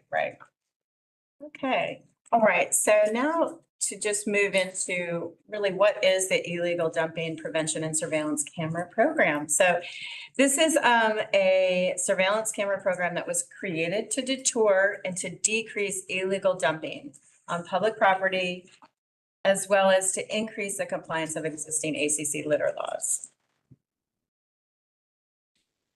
In 2021, Mayor and Commission allocated $36,000 to Keep Athens-Clarke County Beautiful to create a pilot project, the Illegal Dumping Prevention and Surveillance Camera Pilot Project. In 2022, we hired a part-time staff, that would be Tony Huff, who was to my right, to be the program manager for this new program. What does he do? He needs to install cameras, monitor the sites, work with other government partners to prosecute violators. We have some great visuals for you. I want you to know that all of the pictures that are in this presentation are local. So, and actually, I believe both of these are from recycling drop-off sites. They are. But that's what we encounter quite often on Monday mornings. It's a Monday morning visual for us. And you'll see some more pictures throughout this presentation. All right, so the program manager has forged interdepartmental relationships to create a uniform county-wide policy. And we're trying to be more efficient, and we're trying to route these violations to the correct place. It gets a little bit complicated. You can see right there all of the partners that Tony works very closely with, particularly ACCPD and code enforcement. We do a lot of work with them, as well as landscape management. But we, over the past several years, Tony has done a fantastic job of working with other departments, and really creating a team, collaborating to, really assess all of the different types of illegal dumping, who is responsible for it, where did it come from? All of the, it really takes a lot of folks. It is not cut and dry. So that's a big part of his job. He's also developed a communication protocol with our solid waste roll-off drivers, because those folks are the ones on Monday morning that go to the drop-off sites and encounter the pictures like you saw a few slides ago. So he developed a system with them so that we can collect this data and then quickly and efficiently get rid of that material so that folks can recycle right. He's also created relationships, like I said, with code enforcement, the police department, the attorney's office, and because different violations require different involvement, and we can get to that a little bit later, but what happens at some of these sites determines, who we need to call and who needs to be involved. We have also developed over the past few years a tracking procedure, because we want to know, is this a consistent illegal dumping site? Is it the same person that's coming to this site? Why this site? So we now have a tracking procedure with other departments where we collect this data and we keep records. And then lastly, one of the things that Tony does is he works with the Litter Abatement Steering Committee. And that is a committee that is composed of both ACC employees and residents that come together quarterly to work on some of these litter-related challenges. And it has been a fantastic working group of people, because once we get this 20+ people in the room, whether it's because there's the police department and code enforcement and solid waste and some residents, it's very, very interesting. It's open, so folks are welcome to come, but it seems that we can get right to work and address problems more quickly because we're in the room together. So we do that quarterly. All right, so we're talking about cameras, we're talking about the illegal dumping program. So let's talk about the different types of cameras that we have. We have 4 different types of cameras. We have the standalone trail cameras that are really great for working at night. We have the license plate reader camera. Of course, that is a vital piece of information. We have to get their tag number. We also have the cellular cameras. We do store a lot of these pictures on SD cards so that if something comes up down the road, we can go back and look, or if Tony gets alerted to something, he then has to take the time to go through and find the pictures that are related to the violation. And then we have 2 flock cameras, and those are just to help in working with ACCPD and our license plate tag readers. So we have 4 kinds of cameras. Here's some pictures of those cameras. The picture on the far right, for a while, one of our sites, we had some real clever folks who kind of knew what was going on and saw the cameras. So this was our decoy truck.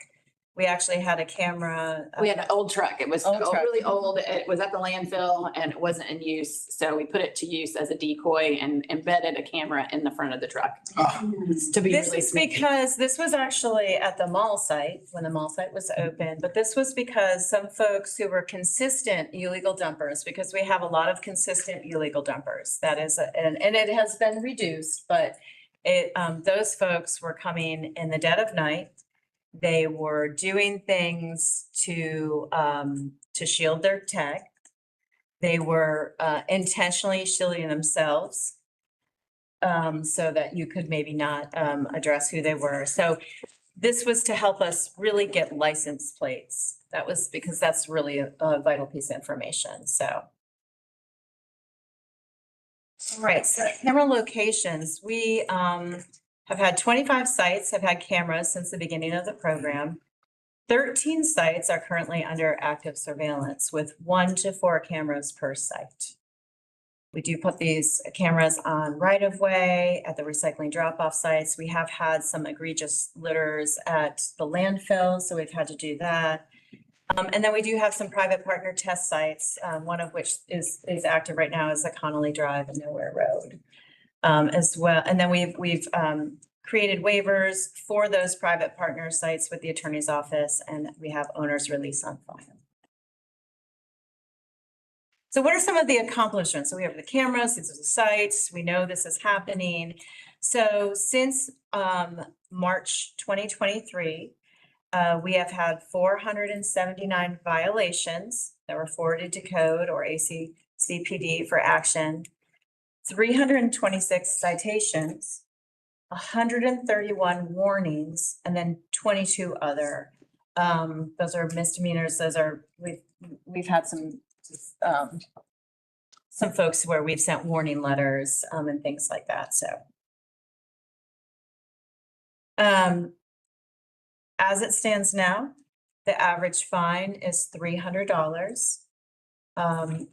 That has become fairly consistent for us because Judge Thompson is on the Litter Abatement Steering Committee with us, and she comes from a community that she had lots of experience with this. And so she's brought forth some great knowledge and great ideas, and she's a huge advocate of what we're doing and a great partner. And so one of the challenges was that we weren't seeing consistency in fines. And so she got right to work on that. So we now have what is a consistent fine of $300. We have also created with Judge Thompson the new litter dumping and resident responsibility education class. And that goes along with some community service. This is kind of up to her discretion. This has to do with folks who might not be able to afford the fine. Or it could be that you could afford the fine, but you maybe had a surly attitude when you were in the courtroom. And so you may end up needing to do the class as well. It's really up to her discretion, but this is exciting. This is going to roll out in September. And this is a class so that folks really truly understand the litter laws, understand the fines. We are going to offer information about where to recycle their items, the charm, our new neighborhood or our new bulky waste program, so that folks understand that they don't have to litter, that there are resources out there that they could utilize to ensure that we keep our community clean. Again, the other thing, one of our accomplishments is this multi-departmental tracking method. It's worked great. It works really well for landscape and solid waste right now, and the police department. And we're really trying to get other partners to use it as well. Survey 123, it's very easy to use, but it spits the data out for us. And it shows us consistencies across the community in terms of repetition or repeat offenders. We sort of want to know those things. And then we have also done a little social media and community awareness. And I'm going to show you a couple. This is our WTF, where's that from? Social media post where we certainly don't disclose a person's identity, but we show the violation and what's happening. And this is because we got to our point, and our director, Suki Janssen, got to a point where she said this, folks need to understand what's going on. And we think it's really made a difference. Here's another one. We try and use a little humor in there, but we do believe that it's worked to get the word out in a different type of way. Okay, so here's one of our biggest challenges right now. Yep. Across the country, like we started on one of our first slides, tire litter has gone up. It is a nationwide challenge. It's a nationwide challenge that really has become a business. It's a bit of a racket, and police departments and code enforcement folks, we know what's going on. It's a matter of trying to catch folks. I'm going to show you a couple of these challenges we've had here in Athens. This is the first one. This was on Nowhere Road. This is Old Will Hunter Road. This was approximately 234 tires that we cleaned up, but we were able to properly identify the violator, and it led to a conviction that was so related to Gwinnett County. So we're also working with folks outside of the county. Then we had the Beechwood tire dump. That was approximately 800 tires. This is behind Planet Fitness. Is that what it's called? Right? Right? Yeah, Planet Fitness. This was egregious. This area is a very, very steep ravine. There was no way for us to clean it up with volunteers or staff. We had to contract that out, and they had to use pulleys because it was so steep. And if you look towards the top right of this, it's also, there's the creek right there. So this was, like I said, a very egregious site, but we caught them. And that was kind of exciting because this sort of broke our heart. Connolly Drive is one of the more recent ones. And this was approximately 300 tires. There was great work going on with the Athens Police Department on this. And we sort of have a strategy of working together now, and it worked. And so we were able to get a conviction.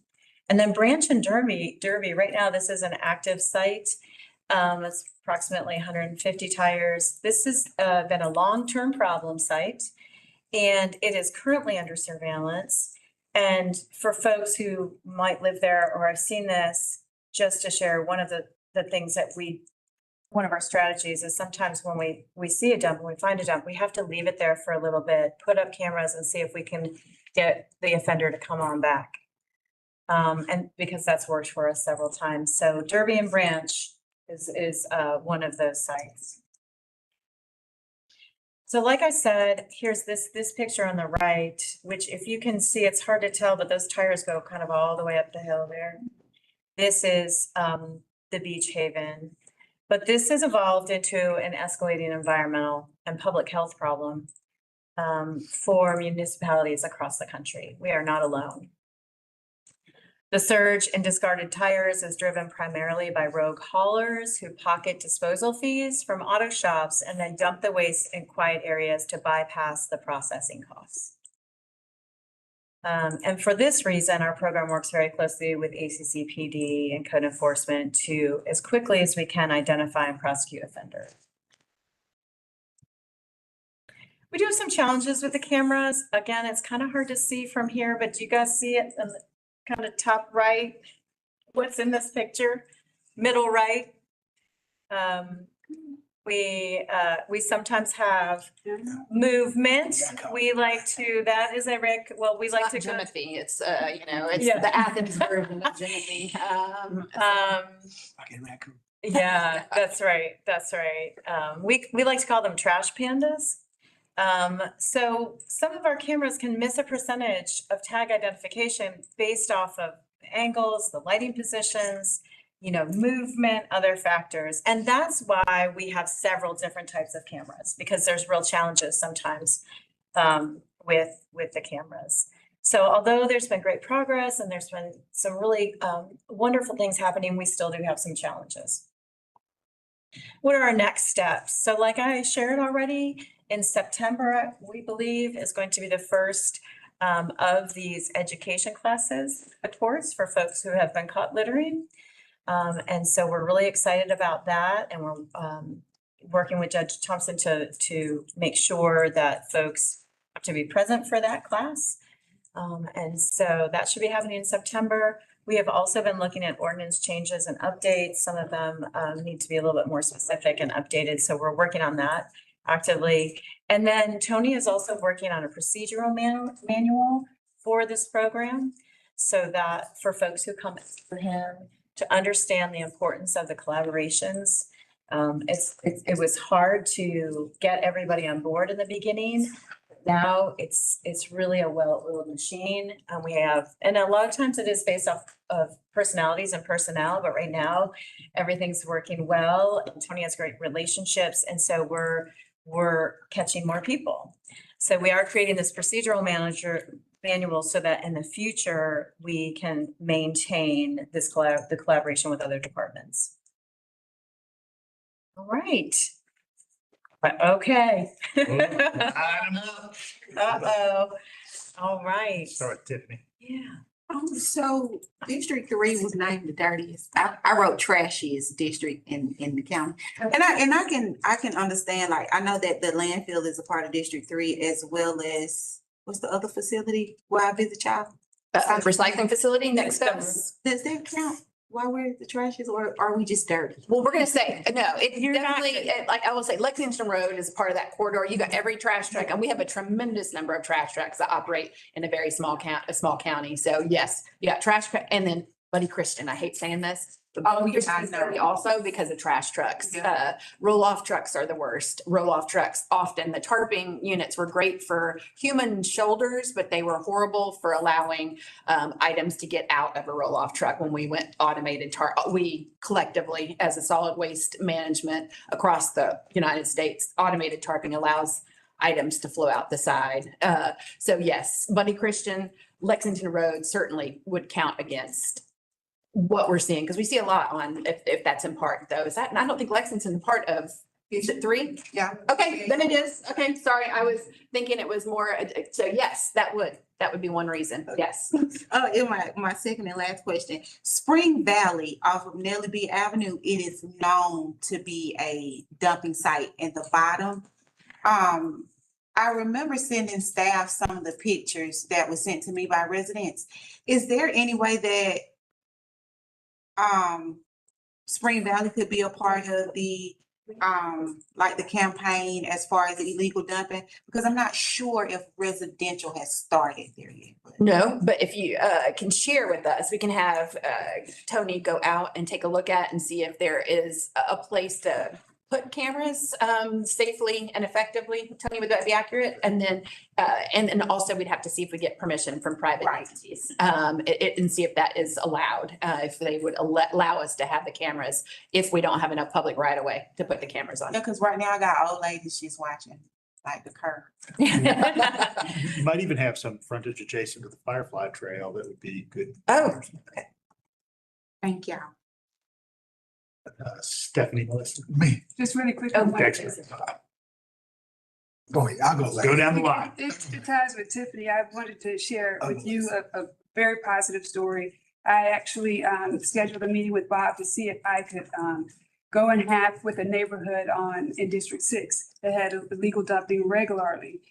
It's a cut through between Stonehenge and Creekside Manor.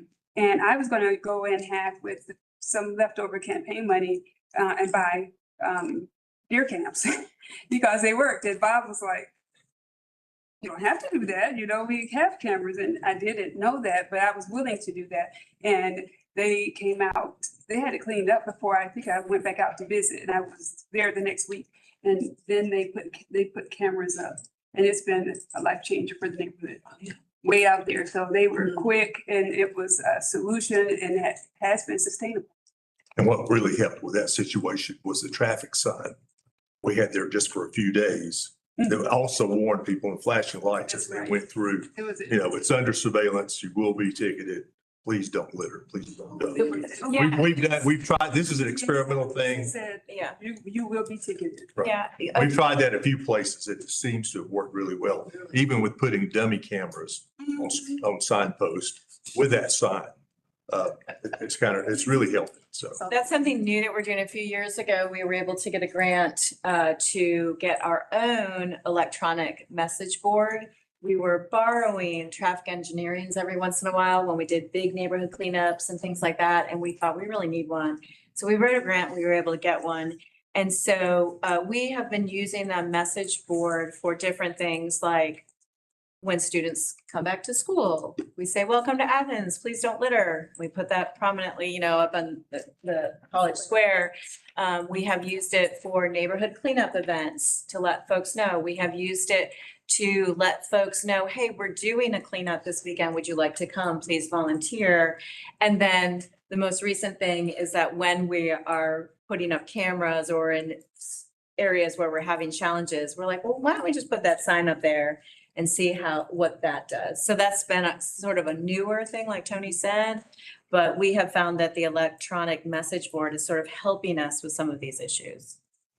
Can I follow up on Commissioner Taylor's comment, if that's all right? Roll-off trucks too, Commissioner Taylor, I will say, Stacy, myself, and collections, are trying to get, solid lids on all of our personal roll-off trucks. We're looking for grant monies and some monies. They're expensive, and that's why you see the automated tarping units and not solid lids. But we do already have 3 or 4 roll-off trucks with solid lids on top, and litter cannot. And so we're going to see if we can get all of our fleet covered, and then potentially bring up in the future a way to mandate that private haulers have to do the same, because we know from our own experience, because some of that litter on the side of the road is from our own roll-offs, that happens in roll-off trucks. So just know we are trying to solve your problem so you don't have to be on the bottom, since we are contributing to some of your issues. So I wanted to tell you that it's not gone unnoticed on Buddy Christian or Lexington. And we've been working behind the scenes to try to fix our portion that we play into that. So Thank you. Thank you all, and I do want to, Commissioner Johnson's point, you all always jelly on the spot. I have a dumping area over in District 5, actually right across from the fire department. Our firefighters trail, I was dumping tires, you all are always jelly on the spot. I do wonder, one thing we deal with when people get evicted and owners put stuff out on the curb and the private haulers don't pick it up. And yeah, I had an incident in my district, and y'all did respond. How are we dealing with that? How do we deal when they put out mattress and couches and stuff like that? I think one thing is I know we don't supposed to go on private property. But again, y'all responded and took care of it. But is there a way that we can maybe communicate with our private owners and say, hey, evict somebody, call us, or do you get your private hauler to haul those things off? So is there any thought in that? yes, and I think from our part, we need to communicate more effectively with some of the landlords, but that's could be picked up by bulky waste, Commissioner Fisher. So if you see it in your if you see it, if you could help us, because we aren't actively in, the general service district. So if you see something, and if it's on the curb where our bulky waste, we will send bulky waste truck over there. The bulky waste is supposed to work though, as the owner of that would have called us, not called us, would have filled out the form or called us. That would have triggered us to set up a time to pick that bulky waste up.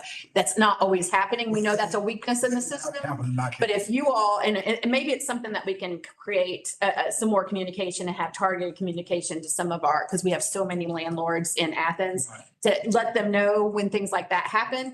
If they could take the one extra step and let us know through the bulky waste program that we'll come and pick that up in our area. I will say it's a little easier because our automated trucks will report it and back, and then we'll go and actually pick it up through our bulky waste program. But general service district, we haven't found, we don't have eyes on the street over there as much. Leaf and Limb gets out there, but only every 4 weeks. So, so if you could let us know, or let your constituents know, and if you're not, if you're in the general service district, if they see something like that, an eviction, they can call us or put it in themselves if it's in like a odd spot, and staff will take a look at it and then either work with landscape management or get it done depending on where it's located. But like I said, y'all responded after we neighborhood responded initially. They didn't get it. They contacted me, and once I made the contact, y'all came and got it. But yeah, I did not say, well, maybe we need to kind of coordinate some stuff with the landlords and things like that. I'll get with Nancy Flowers. She's over that program. Yes. And we know that like litter invites more litter, so we want to get it up as quickly as possible. So that's, any help that we can get. I also wanted to share that the right-hand side of Lexington Road is Patrick's, which is the escapes me. Just try for the left-hand side then, for you, Commissioner Taylor. He's watching. Question. Oh. Yeah, I want to apologize for not turning in my letter survey too. I had some communication with Stacy Smith when she sent it saying, this is a crazy year. This is not going to get done. But I did mention to her that, a couple places that I just notice regularly in my immediate view shed, which is particularly like the in-town area. And you tend to have a lot of litter around the fast food convenience stores, and, you know, you have a homeless population or people on foot that, you know, toss stuff. And I'm kind of wondering if maybe we should, again, in our planning code, ask those particular businesses out trash cans at the edge of their properties. You know, and also where you get some on-street parking near those places, you know, stuff. I don't think people are necessarily deliberately throwing trash, but stuff just falls out of cars. You see that a lot around the fraternity house near my neighborhood. So I'm kind of wondering if, you know, some of the things we can require businesses to have the, you know, trash cans on site in convenient places so that garbage doesn't end up leaving their property. I also did the ride around. It's been probably 4 years now, and it really hit me hard. I was so much fun. I want to do it again, and I learned so much about what our haulers deal with. And I follow the social media, and I see the trash truck fires and the batteries, and I know they have cameras. Like, are we any closer to getting to a point where our haulers can, like, citations or some kind of notifications when they see where these things are coming from? Like, I know that, you know, the guy I wrote this said, you know, I can see in the camera when a microwave lands in my truck or a, you know, a scooter lands in my truck. Are we anywhere closer to being able to actually control that problem? And no, I think that would probably need to be a discussion with us in code enforcement, because code enforcement would be who helps us with that. I will say the closest we've gotten so far are downtown. We're seeing a lot of nitrous oxide tanks come in and are becoming a huge problem. If you look up, I think it was Milwaukee the most recently, a solid waste employee got injured pretty badly from an explosion of an oxygen tank. What we're seeing now, if it wasn't already inherently dangerous, we're seeing not only batteries, but now with more folks in their golden years living at home in place, you know, aging in place more. They have more people coming into the house to do medical treatment, and it's not at, you know, a facility where they can properly dispose of some of this medical treatment. We're seeing oxygen tanks and things that never were historically in trash trucks going in trash trucks. And one exploded. This is not even the first one, but that one's been the most impactful. A couple of weeks ago, Milwaukee, some solid waste department employees got. And then just recently for us, we've had 52 nitrous oxide tanks left downtown at one of the businesses. Luckily, they did leave them outside of the bag, so staff were able to actually pick them up in a pickup truck and take them to Charm.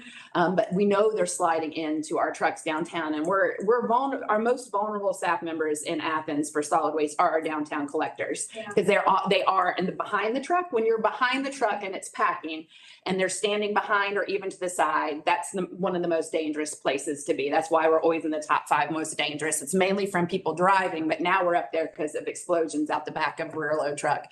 So to answer your question, we have not done that, but I think it's probably time we do converse a little bit more with code enforcement to see, now that we are seeing AI working pretty well with cameras, we're starting to see that more, and we're being marketed to, and we have cameras in our hoppers already.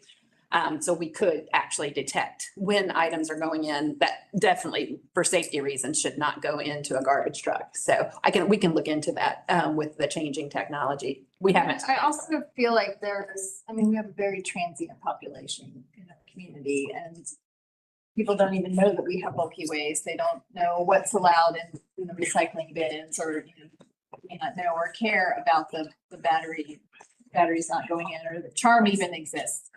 And I know we send out mailers, but I don't even know that they open those mailers. I'm wondering if we could get stickers that get slapped on the cans, and they're in your face when you drag your can up, that at least have some QR codes. I mean, that transient population is definitely tech savvy enough to read a QR code. Code enforcement too for me, my pen. Yeah, and if there were some threats of fines, then maybe they might actually follow through with them. But we can definitely look into that. Could always take a page from the book of former Commissioner Kathy Hoard, who would knock on doors in her transient population neighborhoods, introduce herself, and describe 3 things: parking, solid waste, and noise ordinances.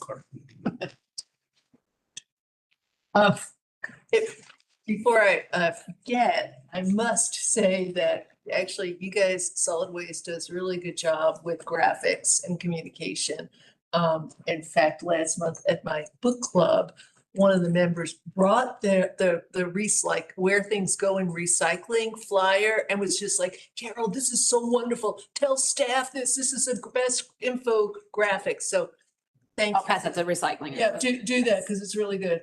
I saw in here you mentioning some kind of possible ordinance updates, and I was wondering about that. But before you go to that, the other thing is about trash, and I think the comment you just, one of you made, like trash and litter encourages more litter kind of thing. So in that sense, it ties into this because this neighborhood group over on the east side we got into a real rant yesterday about all the places where there was trash and how to go about doing this. And a lot of them were on private property. So like specifically like our brand new Kroger over there I walk by, there's a parking part that goes right up to Barnett Shoals. And I walk there all the time and it is like filled with trash. And, you know, the Aldis and the Wildwood. And I'm wondering what your advice on the best way to address that is. I mean, I just looked it up and there's a litter on private property thing. I mean, what is the best way to reach out, you think, using my pulpit of county commissioner, putting in a ordinance, code enforcement, getting them to reach out? Does anyone have any advice on that? Because they've always also, some of my neighbors who are in these neighborhood associations have reached out to the Aldis as well, which is quite It's bad. I shop there. yeah, in need of that. So do you have any advice on how to deal with these large things? Because like that Kroger's is there's an inside road and all of that is not Athens-Clarke County. So Carol, I've sometimes at the Kroger by Athens-Tech, where I tend to do my bigger grocery shopping trips, going to talk to the manager because they've had some similar problems with just whether it's grocery plastic bags or receipts or other debris just accumulating in the parking lot. And so I've gone up to the. Well, I have that on my to-do list after yesterday for that one, but that's a lot. Code violation to have litter on there too. So I was wondering if the code violations work with shopping centers like that. Does anyone have any experience with that? I don't know that we have recent experience with that. So, Yeah. yeah. So, I mean, the only thought that I had is kind of going back to, that's, private property. A lot of times that's pedestrian litter.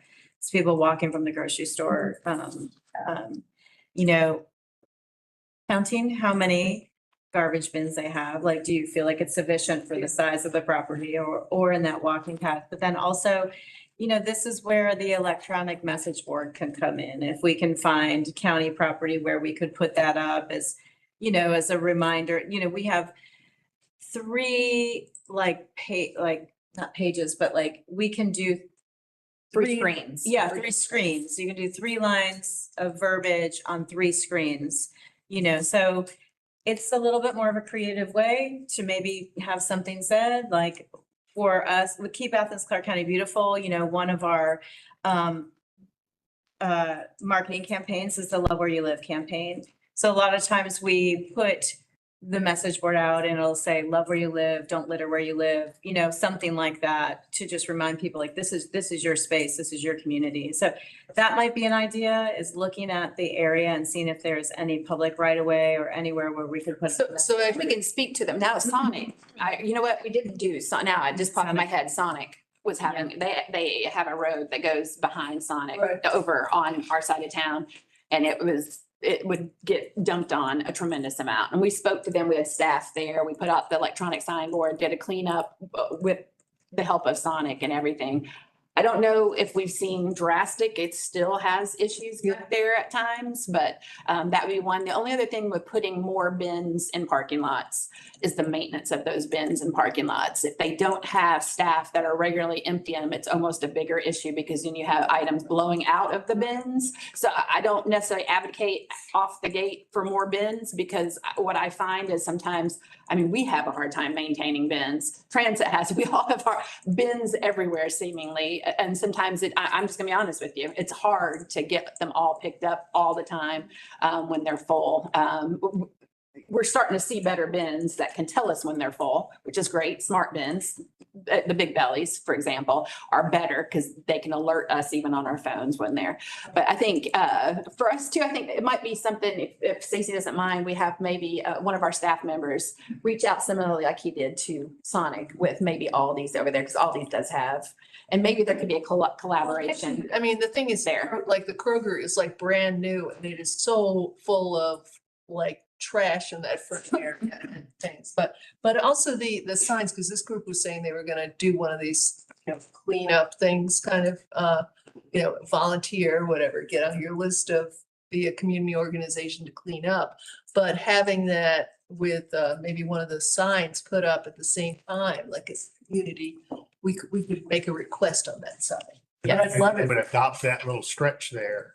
There's a lot of sections to adopt. Yeah, those are things in our purview that we can help with, but I also, Commissioner, might hear what you're saying is I think maybe a discussion with planning and code enforcement to see if there could be ways to look at some of our strip malls or what. Right, just a better way of handling some of that pedestrian garbage. I would think that grocery stores wouldn't have a problem collecting bins because they certainly have people going out there and collecting their shopping Well, carts. that was another Part of problem. the They're not like evening routine. There's in that front area for whatever they have some contraption, like you can't bring, like, I don't know. There's tons of carts there as well. So the place. Get out every day or so. It's some weird thing set up. They said that, I don't know what it is going on. It's just a little weird with the corral thing. Anyway, that's just a little east side problem. I don't know. Okay. Stacey, Tony, Suki, thank you so much for your hard work and the enthusiasm. It's great. I really appreciate everything that you all do. I wanted to ask, the first question I have is if you could send out a charm/bulky waste flyer. I received the bulky waste flyer, but is there any way to like make a vertical one so I could just send it out as a one communication piece? Yes, to the commission? Like in my newsletter, and I'll share it with folks. We have a quarterly cleanup day at our church, and some of the elders were putting all kind of batteries, all kind of trash cans. And I was like, no, it's a certain place. Well, where is it? It's called the Charm. What day is it open? When is it? Where is it? That frustrated them to not know. Oh, that day I never go to town that day, but they could plan it if they know. And so I just think having something very simple for the charm, but just more so what's also what they will receive. I think that would be a pretty good tip for folks that just don't know what they take. I had a teacher ask the same thing when she was cleaning out her room last year. She was taking everything to the dump, and I was like, oh my gosh. So that would be helpful for me to pass out to my constituents, but also other folks. And I wanted to ask about code enforcement and the appetite for working with code enforcement and the appetite for ordinance updates. And what I'm getting to is that there are numerous consistent complaints about the same properties in some of our neighborhoods. And it's really, it's trash. It really is. And I know the challenges code enforcement has had is actually being able to get in touch with the person that lives there and actually put the citation in their hand. But is there are you all aware of other communities that I could research that are actually after a certain amount of time or after a certain criteria saying, based on, the community or the HOA or the time frame, the length, we can now go pick it, we can dispose of it, even if it's private property. I mean, I don't know, I'm just asking, but we have great data, but we have we can't pick it up. We can't move it. We can't change it. I don't know off the top of our head, one that's like egregious, where you have an egregious, I know what you're talking about, Commissioner, the egregious violation that you have. But I can tell you, we have some suggestions of ordinance we want to, but we're going to have, where we're talking about are fines and changing some terminology to update. We haven't looked at some of our parts of our ordinances in a while, so there's some terminology that's incorrect that really needs updated, and some fines that we would like to suggest different. And then it'll have to go to code enforcement and the attorney's office to review all of that. So what I can tell you right now is I can add that component, the egregious accumulation of component into this, and we can discuss it with code enforcement, because it wasn't really on our radar the way that you're discussing it here. There's an overwhelming feeling of a powerlessness, when they go out to the house, time after time after time. So just to strengthen their ability to do their jobs too. And the last question I have is, when it comes to convictions for like the tire dumping situations, what does conviction look like? Is it like jail or is it a fine? And the three big ones recently in the past year, the one that went back, I think, to DeKalb County was jail time. And it was a felony. When it was also a felony, what we're seeing is that some of these groups who are disposing of their tires here in Athens-Clarke County are collecting them for a fee. They want to go pay the fee for their disposal, so they're just dumping them. They're part of groups that are going on. They're little businesses who are going around and doing this. And we're working right now, and actually Chief Salters has really owned this about wanting to trace these back to any of our tire shops in Athens. Sure. To hold them accountable too. So it gets much bigger than just the person who did the dumping, but also the source of where it came from, which is a big thing. So that's kind of the direction with that. And it was mentioned here, but at some point, we're going to go around with police officers and pass out letters to all the tire shops in Athens about what has happened in this situation so that they're aware of it. So then when someone does come knocking on the door and say, hey, I've got your tire here, it matches your facility, you get the fine too. That's another thing, like we're going back. Like the other commissioner was asking about, what to do at Kroger parking lot. Well, that Kroger manager is responsible for his parking lot. And that's, if you call the code office, they can write Kroger a citation for that if they don't do it. So it's just how far do you push? One of the things that we're working through with our policies is to learn what the temperament of the code office is versus what we have to take to ACCPD. At some point, you can find someone who can find the owner, who can track them down and deliver the citation or the subpoena. It's just a process to figure that out, how egregious it is, how much manpower goes into it. Thank you. I also want to say, you work with your state counterparts. EPD has the STAR grant program has paid for a lot of these tire pickups.